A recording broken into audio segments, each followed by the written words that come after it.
So, what if you could just design a perfect society from the ground up? That's pretty much what one of history's most influential and, yeah, controversial thinkers tried to do. Today, we're going to dive into Plato's radical blueprint for an ideal state, a plan he cooked up to fix a world he saw as completely broken.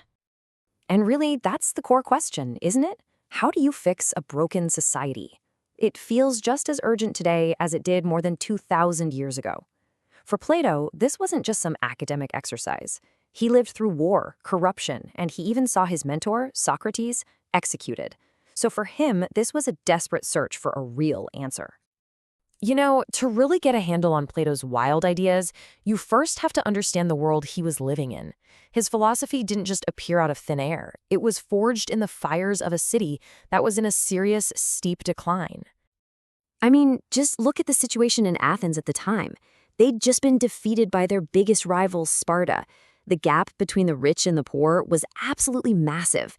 The ruling class was rotten with corruption, and pretty much everyone believed that the only things worth going after were money and power. Does any of that sound a little familiar? So Plato's diagnosis of all this was pretty profound.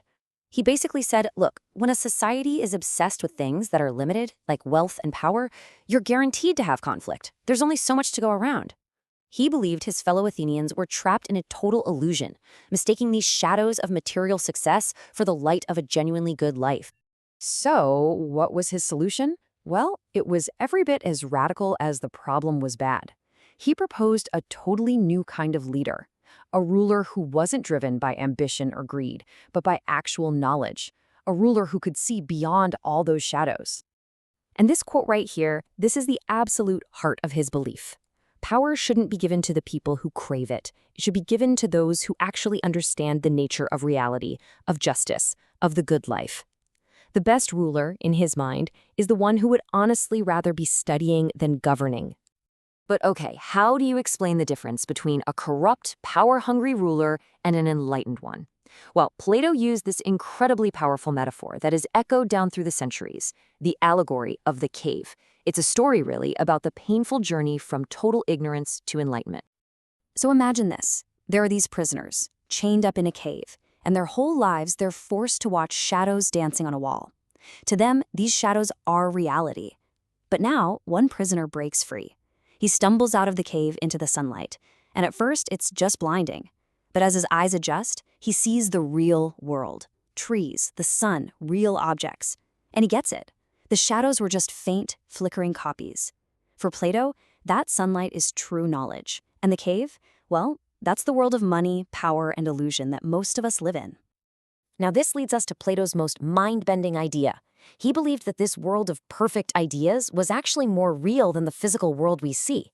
Think of it like this. You can draw 1,000 crooked, imperfect circles, right? But the perfect idea of a circle, the one defined by geometry, that is the true reality. And he thought the same thing applied to justice. The philosopher is the one who can see past all the flawed examples in the world to understand the perfect idea of justice itself. So how does this super abstract philosophy actually help you build a real society? Well, for Plato, it all started with completely redefining what justice even means. At the time, you had thinkers like this guy, Thrasymachus, who argued that justice is simple. It's just whatever the powerful say it is. Might makes right. It's a very cynical view and maybe a realistic one.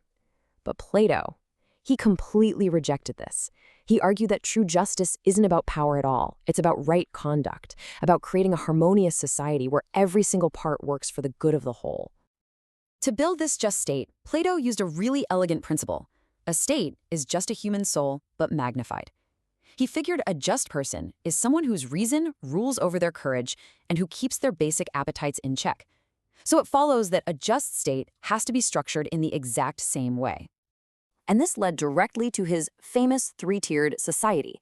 At the very top, you have the people of gold. They're dominated by reason, and their job is to rule. These are the philosopher kings.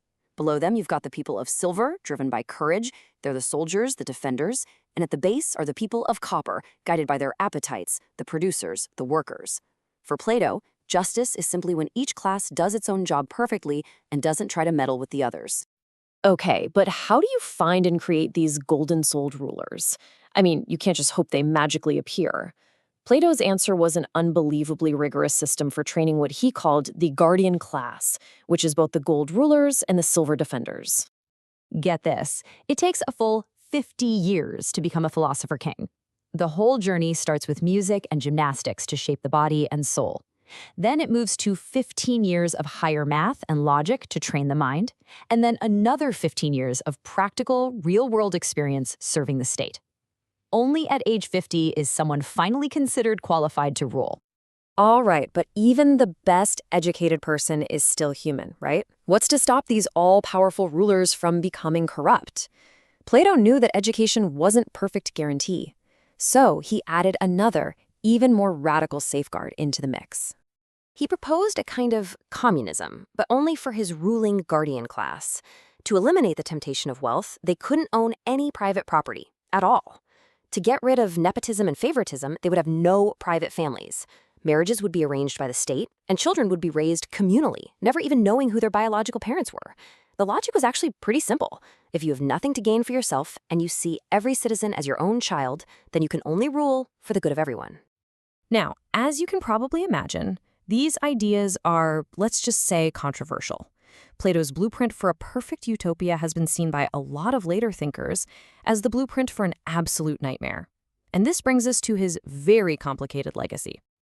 This is the biggest charge laid against him, most famously by the 20th century philosopher Karl Popper. Does this perfectly ordered state, where the government controls everything from your education to your family life, lead straight to totalitarianism? Well, critics like Popper point out the obvious dangers. The state has total control over your life, the Philosopher King has absolute unchecked power, and your individuality is basically sacrificed for the good of the group. They call Plato an enemy of the open society. But defenders argue that Plato's goal was harmony, not oppression, and that it's just not fair to judge an ancient thinker by our modern democratic standards. It's like comparing apples and oranges. In the end, the one thing that is undeniable is Plato's immense influence.